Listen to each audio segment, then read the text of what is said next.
Hello, my name is Oliver Kinner.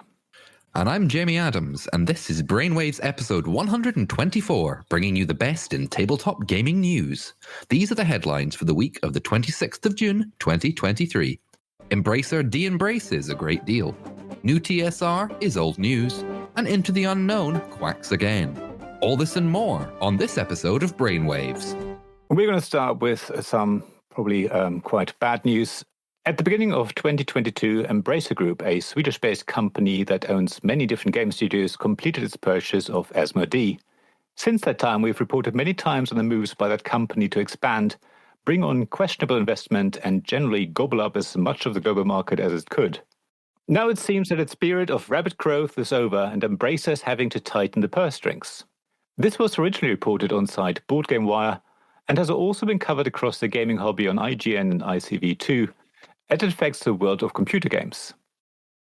From the restructuring announcement on Embracer's homepage, this is CEO Lars Wingefors, who was also one of the co-founders.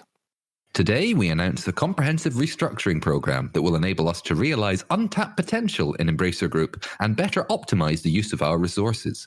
Across the group, we are now initiating multiple actions to strengthen our cash flow generation and leverage our portfolio of IPs to become a stronger company and setting out on a stable future to build even greater games to the benefit of gamers and fans across the globe. The CEO also put out an open letter in which they said this. The program is divided into different phases until March 2024, with focused on cost savings, capital allocation, efficiency, and consolidation. The initial phase, which is initiated immediately, mainly targets cost savings across the group. The next phase, which also starts immediately, will require further analysis to determine specific actions. The last phase will focus on internal consolidation, further resource utilization, and more synergies across the group. The actions for each affected company will be implemented by the new interim COO and CSO in collaboration with each operative group CEO and management teams. Embracer currently engages close to 17,000 people, and while that number will be lower by the end of the year, it is too early to give an exact forecast on this. It is painful to see talented team members leave. Our people are what make up the very fabric of Embracer. I understand and respect that many of you will be worried about your own position, and I don't have all the answers to all the questions. I want to be clear that the decisions about this program were not taken lightly. What this means for the companies owned by Embracer is that there will be a lot of layoffs across the various studios, and some in development projects will not be released. The company is looking to reduce their capital expenditure by about £200 million in the 2024-2025 financial year. The effort is being spearheaded by Matthew Karch, the interim chief operating officer, and Phil Rogers, the interim chief strategy officer. Thanks to Chris Prescott from Unfringed Games for bringing this to our attention in Discord. So what does this mean for Asmodee? Nobody really knows until we have further announcements. I mean, we do know that Asmodee are reporting healthy numbers as part of the group, so maybe they will remain untouched. We don't know. So. Yeah. I think we just have to wait and see and hope that when these announcements come, people who are affected will find new jobs in the industry. I really hope so.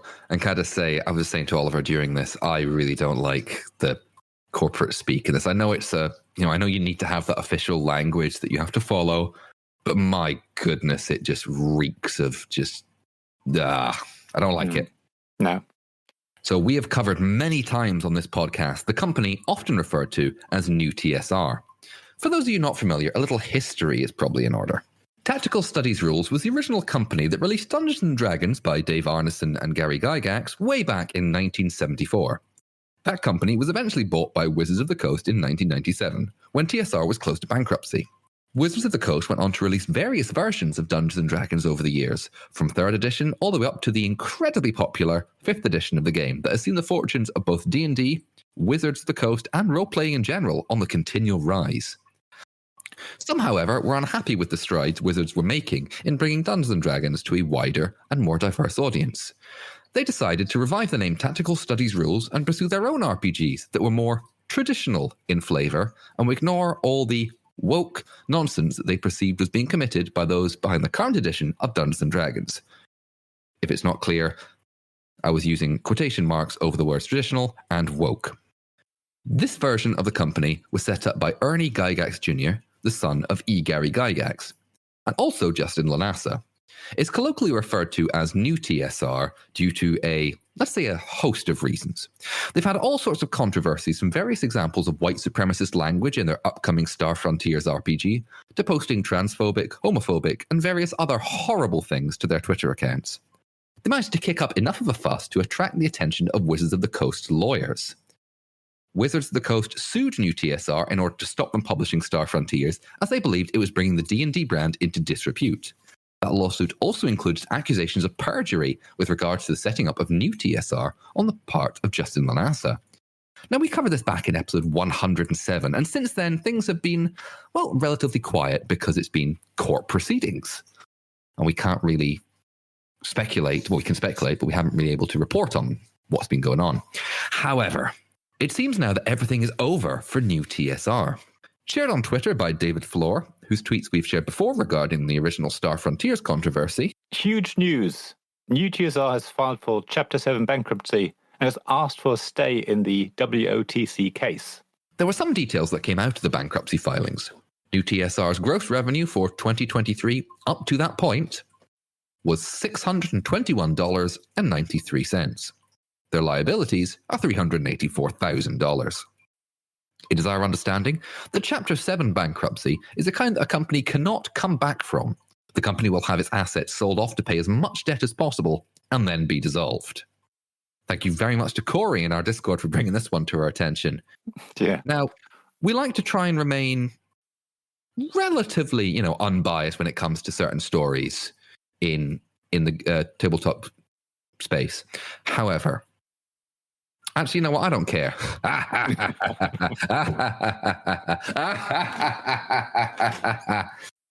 You reap what you sow, lads. I was going to say. Chapter 7 bankruptcy is about protecting the company against further claims and things like that, but still let it continue operating and stuff like that. So there's kind of, apparently they can still operate, but I think it is all about, dissolving the company ultimately. So, liabilities of $384,000 against a revenue, and there's revenue of $621.93. So that's not even profit. It's, the profit is obviously lower than the revenue. So, Anyway. Let's move on before we just gloat. I don't often gloat, but they've had it coming. They've been appalling. They have, yes, absolutely. Yeah. Right, moving on. Moving on to another controversy. In episode 122, we covered the news that YouTube channel Quackalope had been effectively accused of blackmail by publisher Into the Unknown, the makers of Aeon Trespass Odyssey. Jesse Anderson, the head of Quackalope, had issued a statement video on the 23rd of May, which we covered. And since then, there had been no further movement on the story, until now. On the 17th of June, Into the Unknown issued a new statement responding to the video that Jesse had put out. Like last time, there's quite a lot of text, so we aren't going to cover it all. The piece starts out like this. Hello, this is Into the Unknown Studio. We are yet again responding to the words of Mr. Jesse Anderson, aka Quackalope, in relation to his follow-up video, Our Statement, and the live stream. We'd very much like to wish it was all a big misunderstanding. Sadly, it was not. We are disappointed in Mr. Anderson's continued denial, lack of accountability and ethics, and his efforts to change the narrative and misrepresent the facts yet again. We also categorically condemn the casual linguistic racism Mr. Anderson employs in his former video, suggesting it was some kind of language barrier that led to a misunderstanding. Despite being based in Europe, we know English well enough. Our correspondence is also checked by a native speaker. We heard Mr. Anderson loud and clear. They go on to accuse Jesse Anderson of having a pattern of behavior that Into the Unknown found questionable at best. They detail an incident involving the game Kingdoms Forlorn that they sent a prototype of to Quackalope to play. During one of the videos, Jesse committed to giving away one of the miniatures from the prototype without first consulting with Into the Unknown. Into the Unknown subsequently cleared this giveaway with Quackalope, but felt they were put in a place where they couldn't do anything else. They say, this strong-arming tactic, to weaponize his followers, is something Mr. Anderson is known for, and to which you will find ample evidence across all his videos. He is said to have suggested to his fans to raid other YouTube creators' videos' comment sections to recruit new viewers. This behavior is also widely reported by other sources, in other cases, from fellow YouTubers, commentators, and board game designers. Into the Unknown's final accusation of the statement points to the post Jesse made up to and around the horrible truth of Aeon Trespass Odyssey. Quackalope made many videos around the game, all with the Aeon's End hashtag. This was not the hashtag that Into the Unknown were using across their content and other creators. That was Aeon Trespass Odyssey. The only video of the several the channel created that did have the correct hashtag was the horrible truth one. Into the Unknown also accused Quackalope of releasing that at prime time for YouTube and the other videos at suboptimal times. Into the Unknown attaches screen capture to prove their point. It is worth pointing out that we weren't expecting anything more from Quackalope after last video due to Jesse's studying at the yeshiva and his imminent wedding. The horrible truth video has been removed from the channel. Now, like last time I reported on this, I feel quite strongly, and I must say I'm pleased that Into the Unknown is so outspoken about it and not backing down on it. The problem is, at the moment, it's a battle of words. There aren't any actions. Some people will obviously have noticed and take actions accordingly, but I don't think Quackalope's staunch followers will, think any differently. And it really just only reaffirms what probably other people have already suspected or know about. So I think ultimately, if this is taken seriously, it really should be settled in court. Not that I'm saying that anyone should sue anyone, but ultimately, I guess I am saying that. You're saying that court proceeding should happen. There should be some litigation involved, Oliver. You don't need to pussyfoot around it. I think so. And then also, just to address the thing about racism, I guess maybe that is maybe a step too far, but at the same time, when I was seeing that thing about, the language barrier, in quotes, I felt as someone who's, I'm a German citizen, I'm born in Germany. If someone said to me that English was a language barrier for me, I'd probably also feel that slightly racist, if it was aimed at me in the same way. So I can see where they're coming from. Maybe I wouldn't have made that statement in a public statement. I wouldn't have probably phrased it differently, but I can see where they're coming from. So yes, as I say, I'm glad that Into the Unknown haven't just let it go and did respond to Jesse's response. But we'll see if maybe Jesse's going to respond in turn and this just carries on. I don't know. Yeah, I just wish there was something more sort of concrete coming out of it in the sense of a court case of litigation or whatever the technical terms are. It would be nice. I know Iain, who sadly is not here today, as you may have noticed. Ian's thoughts are, he was saying that he thought they were right to call out Jesse more, but he thought that Into the Unknown's attitude was coming across as quite defensive. There was an incident recently with the Aeon's Trespass Odyssey, by no pun included, and apparently they got a couple of things wrong in the review, and they were described as being malicious by Into the Unknown. No pun included were described to be malicious. I mean, I don't know. I think once he's sort of backed into a corner, maybe you have to be more careful. But I think in principle, I agree that this isn't just let go. But on the other hand, I do think, even though this is now made public, and I'm glad we're reporting on it as well, I don't know whether it's going to change the situation as much as it probably should. But there we are. So next, on to the news.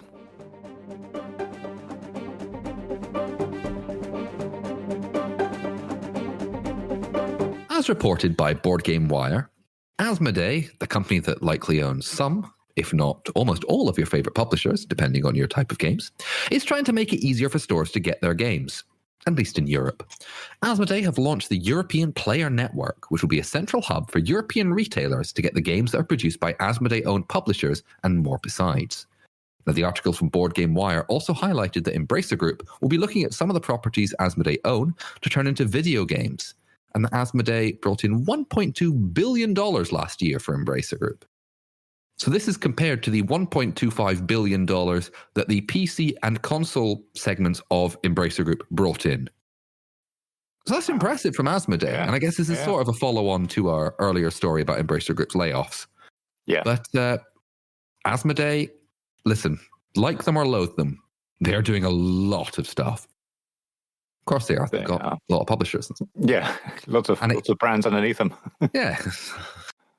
But it's definitely an impressive figure, because I would still argue, even though board games and the tabletop industry is growing, and obviously some people might say we're in a golden age at the moment, still comparing almost like for like against PC and console games within the same, Embracer Group heading is really impressive. So either Embracer Group have made the right decision buying Asmodee versus what they have, or Asmodee is just doing well, and the industry as a whole, in that sense, is doing well. I know it's probably bad to draw one conclusion from Asmodee doing well to the rest of the industry, but there is certainly some sort of trend there. So yeah, good news for Europe, certainly.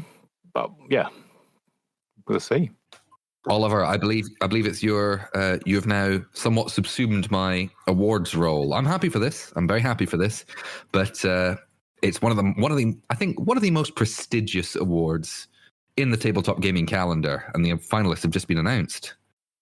And yes, I want to talk about this because I really like this. So this is the Diana Jones Award, an annual award given out at every Gen Con to celebrate excellence in gaming. It has been given to conventions, individual designers, games, and even movements within gaming. This year's finalists for the award have just been announced. They are Linda Kodega, journalist and critic working for IO9 and Gizmodo, and who has appeared on this podcast. We've interviewed them before. Coyote and Crow RPG by Connor Alexander and published by Coyote and Crow. This is a game with Native American themes and setting details written by people from that cultural background. Journey Through the Radiant Citadel, which is a Dungeons & Dragons sourcebook written by people of color and containing a setting featuring places inspired by the various cultures of the people who wrote it. It was the first D&D book to be written entirely by people of color. Rosenstraße, a role-playing game published by Unruly Warbirds and written by Moira Turkington, and Dr. Jessica Hammer. This is an RPG about the loss of civil liberties in Berlin under the Third Reich and historical women's protest. So again, something close to my heart coming from Berlin.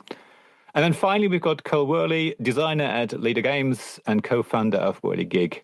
Cole is probably best known for Root, and I would argue he might even be best known for many other games under the Whirly Gig branding as well. But of course, yeah, I think most people will know Root on Company or something like that. If anyone's a recent listener to Brainwaves and maybe have not heard of the Diana Jones Award, the award is actually a Perspex pyramid in which is one of the final fragments of the much criticized Indiana Jones RPG by TSR, and that's the old TSR. And apparently, the Indiana Jones RPG was so bad that TSR ordered all the copies recalled and destroyed, and the final front cover, which had the words Diana Jones on it, was encased in a Perspex pyramid. Nice. So this is what's been given out. Also, I think it was last year, or maybe it was 2 years ago, I think it was last year, that there was a story that the original Diana Jones Award pyramid had got lost in the mail. Yes. So we don't know if they found it or this is an entirely new one and they actually had another one. Now, if they did have another, great. If they found it, brilliant. I wish we'd known about it. But it's a great award. And I love the fact that it's such a diverse group of nominees and it's such a diverse and wide-ranging set of categories that you can choose from. Yeah, and I was going to say that obviously the history of the physical award itself is interesting, but the point is that diverse selection of people, backgrounds, everything. I mean, as I say, just for me, being a born and bred Berliner, seeing something like Rosenstraße in there, even though I'm not an RPG player, but just seeing that something like that mentioned, great. Having a game that was entirely written by people of color and representing their culture in that game, or it's a source book in this case for D&D. Or indeed Coyote and Crow, people from the cultural background. It's not this, right, we're a bunch of middle-class white people. What do we know about Native American culture? Right, you've seen the John Wayne films. Yeah, let's do that. Exactly. Cowboys and Indians, that's how that works. Yeah, exactly. Yeah, no, this is, as I say, just generally great to see, and previous awards were, amazing. And I think Linda is very pleased with the announcement as well. They were tweeting on Twitter about it and pointing out how, the sort of background of how it all came about. And yes, I think all of these people deserve being announced as finalists. We'll see what happens. And congratulations to all of you. Congratulations. Yeah, we will announce the winners as and when they are announced.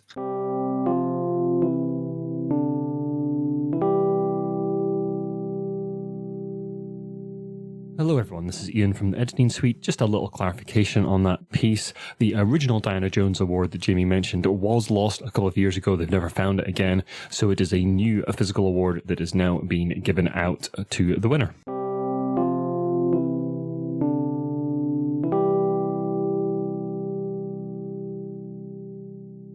Yes. Now onto something maybe not quite so positive, Jamie. Yes, a story originally reported by the site Cannibal Halflings Gaming. Tasty. Renegade Game Studios, publishers of Artisans of Splendent Vale and the Power Rangers RPG, amongst a great deal of others, seemed to send their lawyers after a company called Polyhedral Knights. Polyhedral Knights were just at the end of a crowdfunding campaign for an RPG called Renegade City. On the 16th of June, they received a cease and desist notice from Renegade Games that included the following. Unfortunately, your use of the term Renegade in the title of your new game creates the likelihood that consumers might be confused between our client's games and your game, or believe that the two are connected or affiliated. The likelihood of confusion is particularly acute because you're using the Renegade element on the identical types of products that are sold by Renegade, and you're both selling to the same types of consumers in the same market channels. As such, Renegade must ask that you agree to rename your game to remove the Renegade element. This was received about 9 hours before the crowdfunding campaign was due to end. The goal of that campaign was $3,000, and the creator said there was no way they could fight the charge. Thankfully, the story does seem to have a happy ending. Posting on the 19th of June, the Polyhedral Knights said on their Facebook page, Hey there everyone, good news. I talked with the lawyers representing Renegade Game Studio. It seems to be a misunderstanding, and once we talked, we both saw each other's side on a few points.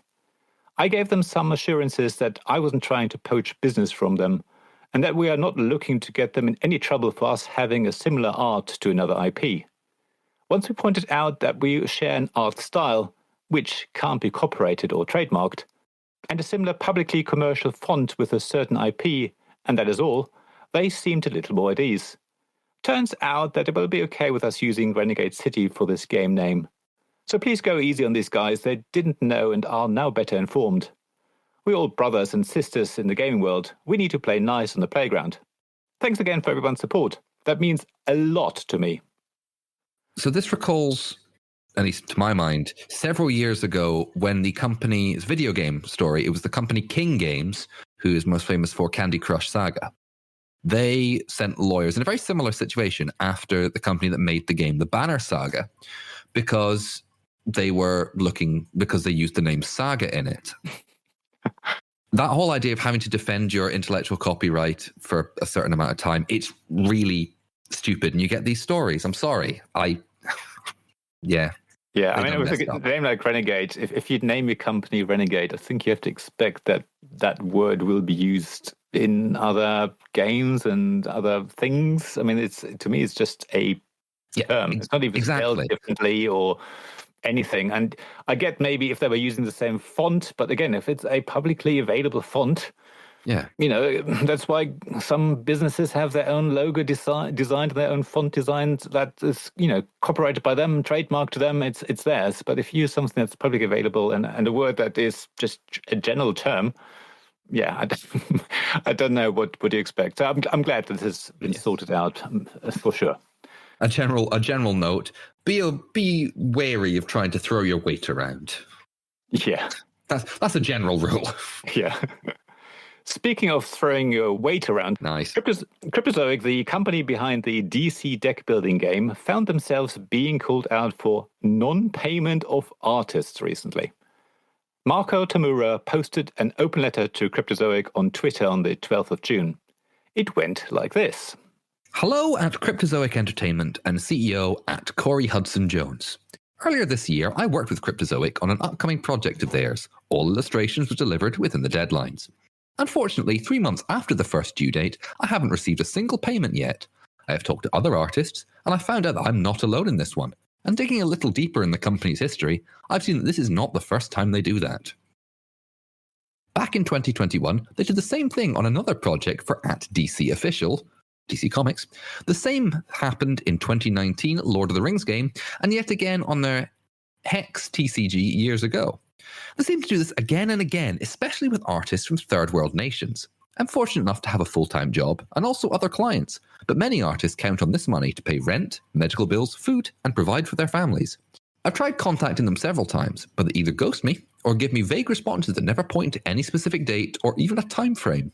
I've also tried contacting @Corey Hudson Jones and @Cryptozoic via email and LinkedIn, but also never got any response up until today. I hope @Cryptozoic just honours the contract we all signed and pay what they owe us.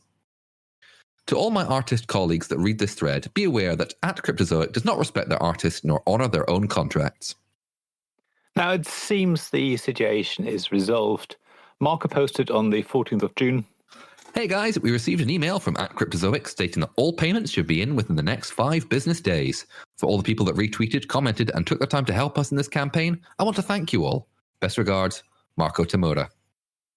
Yeah, I mean, the date's 12th of June. This goes out on Twitter complaining that payment isn't happening. And then 2 days later, another message comes that they will pay in the next 5 business days. I hope that's actually happened by now. We're recording the 23rd of June, so 5 business days, I think, have passed. But yeah, either way, it's just a bit of a weird coincidence that it took someone going public for a response to happen, maybe. I don't know, maybe there's no connection, but... I have a again, I'm being very cynical. I don't think it's a surprise at all. Been getting away with it for a while, and then someone goes, actually, this is not great. And they go, oh, right, we've been found out. Quick, do something. Yeah. Yeah, so, well, as I say, glad it's got resolved, glad that this going public has helped, but it shouldn't be like this. No, it Pay shouldn't. people, or at least if you can't pay, be honest about it, whatever it may be, but don't just go quiet, as we always say, communicate, but ultimately pay the people for the work. Yes, labor is entitled to all it creates. It's a potential issue we have within the industry, I think, that a lot of work is expected for free. Oh no, I think it's a potential problem. I think it's a recurrent and endemic problem. People are doing it for the love of the hobby. Well, unfortunately, the love of the hobby won't pay bills, won't put food on the table. Exactly. I say this having done a lot of stuff for the love of the hobby, like this. Anyway, moving on. Indie shop and importer Black Cat Games has announced it's closing its doors due to the person who runs the company taking up more responsibilities at their day job. Now, Black Cat was an importer of small games from Japan. However, all is not lost for those looking for interesting games from Japan. Ninja Star Games will be taking over what Black Cat was doing. Now, thank you very much to Hal Duncan from our Discord for sharing this story and bringing it to our attention. Best of luck to the owner of Black Cat for the future. And a salient reminder that a lot of folk in this hobby have more than one job, and it's hard to make a living in tabletop games. It is. Again, I'm glad that there's some positive outcome, but yeah, companies closing down yet again. Sad news. As opposed to companies closing down, there's a new one forming, I believe. There is. Antoine Bauza, the designer for games such as Seven Wonders, Hanabi, Namiji, and Old Tree, and Thomas Provost, co-founder of Reapers Production, a Belgian board game publisher of games such as Seven Wonders Duel, Fun Facts, and Just One, have announced they will be launching Playpunk, a new publishing company. The new company puts authors at its core and promises that their games will be polished down to the smallest detail: game design, narrative, ergonomics, graphics, production, writing. Playpunk is in the process of publishing 2 new games. Captain Flip by Paolo Mori and Remo Consadori, a family game for 2 to 5 players which will hit stores in the first quarter of 2024.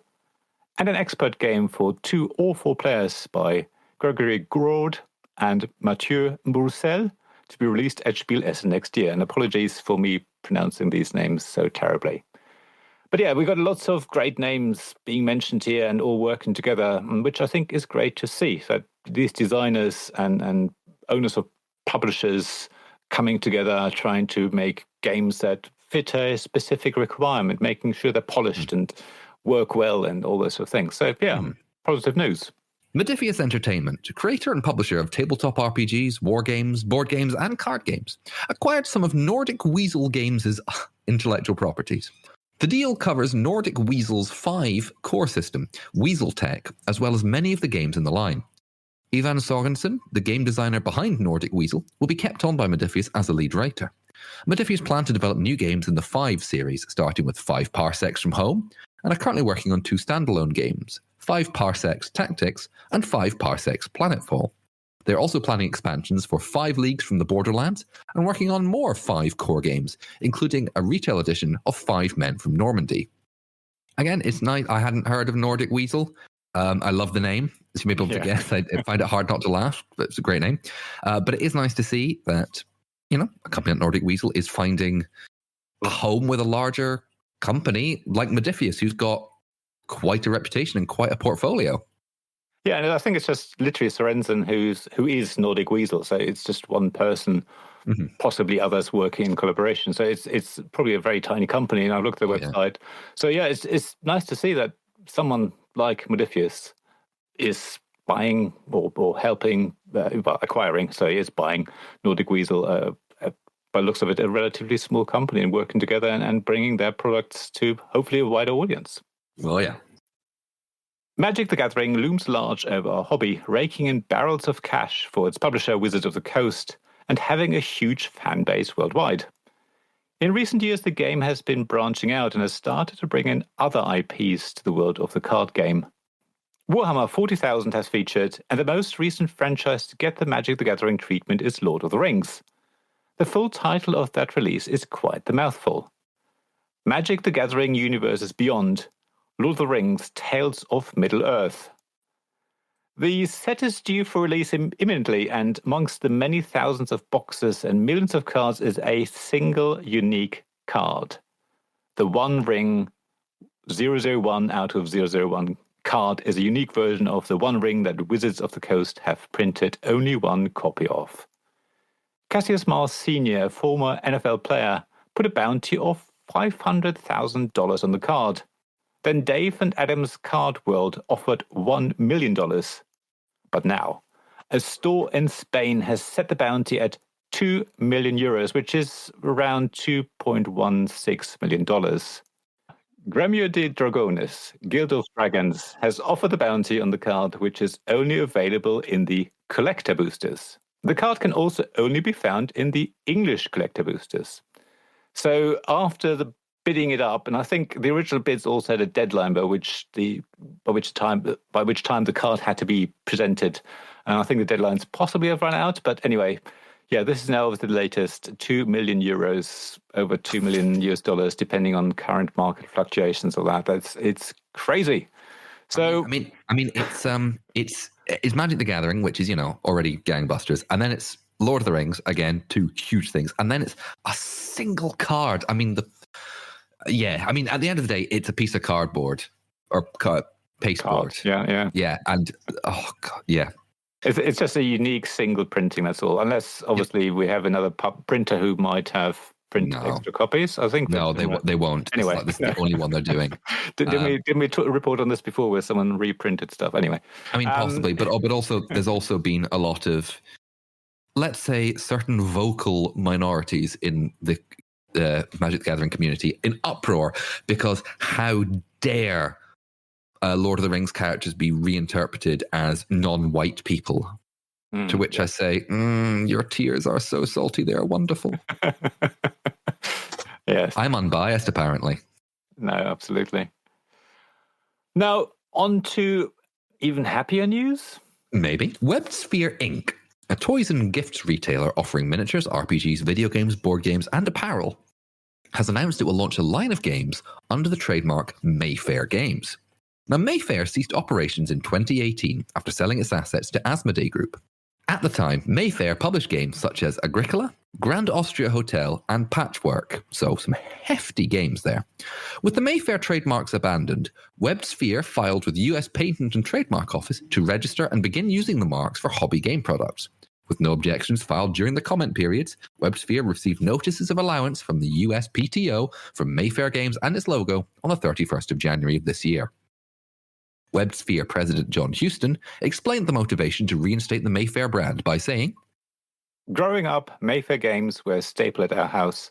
The journey ahead is as much a personal passion as it is a business venture. I cannot wait to share what we have in store." Larry Rosnai, who was president of Mayfair Games at the time of the sell to Asmodee, approved of the plans when he said, "I'm happy to see Mayfair Games is coming back. I'm looking forward to seeing what games are coming back into print." Well, good to see Mayfair Games coming back. Let's see what's going to happen this time with WebSphere. I was going to say, I can't reprint those games because they're owned by Asmodee, but I was going to say they're all, yeah. But obviously something is in the works, and that's nice to see, definitely.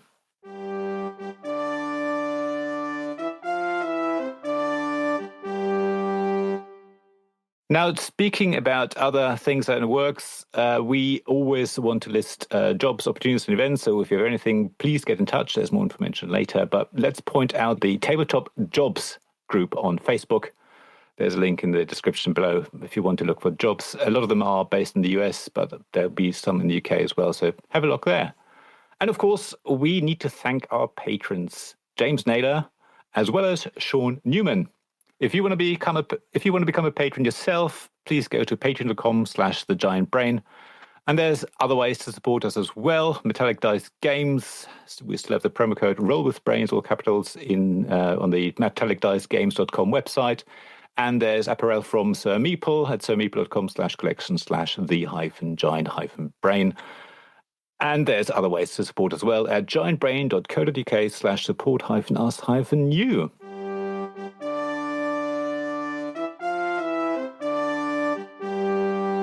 Now, Jamie, what's happening? I think have you got some letters for us that you have the monopoly of? Glowing letters of recommendation. Now, there have been many combinations over the years that have ended up seeming completely natural and have been celebrated the world over since. Gin and tonic, raspberry and ripple, Karl Marx and Friedrich Engels, Oliver Kinner, Ian McAllister and Jamie Adams.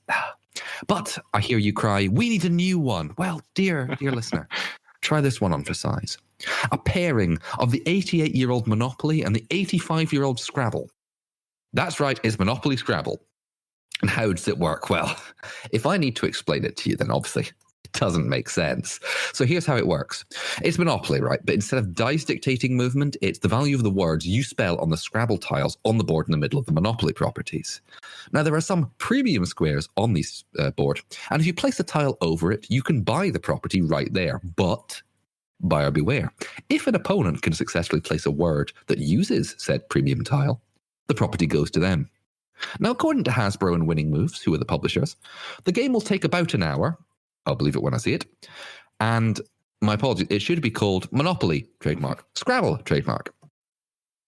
So everything I've said, Monopoly, Scrabble, you have the trademarks in. Anyway, so, and also very quickly, I want to say, whenever Scrabble, trademark, comes up, I usually do this, and this time is no different. Shout out to my cousin Ali from Toronto, who regularly plays games of Scrabble against herself. I couldn't do it. Wow. Possibly? Is it like playing chess against yourself? I wonder. We need to bring Ali. Well, actually, she's in Glasgow right now, so I might just message her and go, are you about the next 2 weeks? Yeah.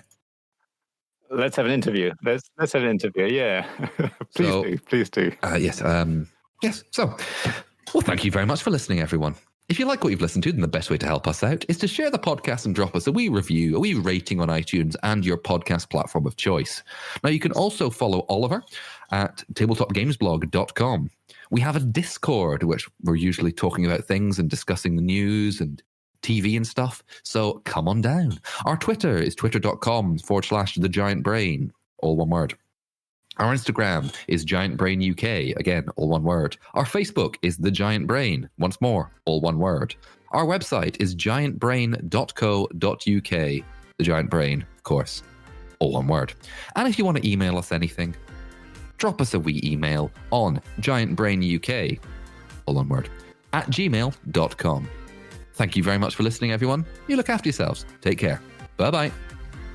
See you soon. Bye-bye.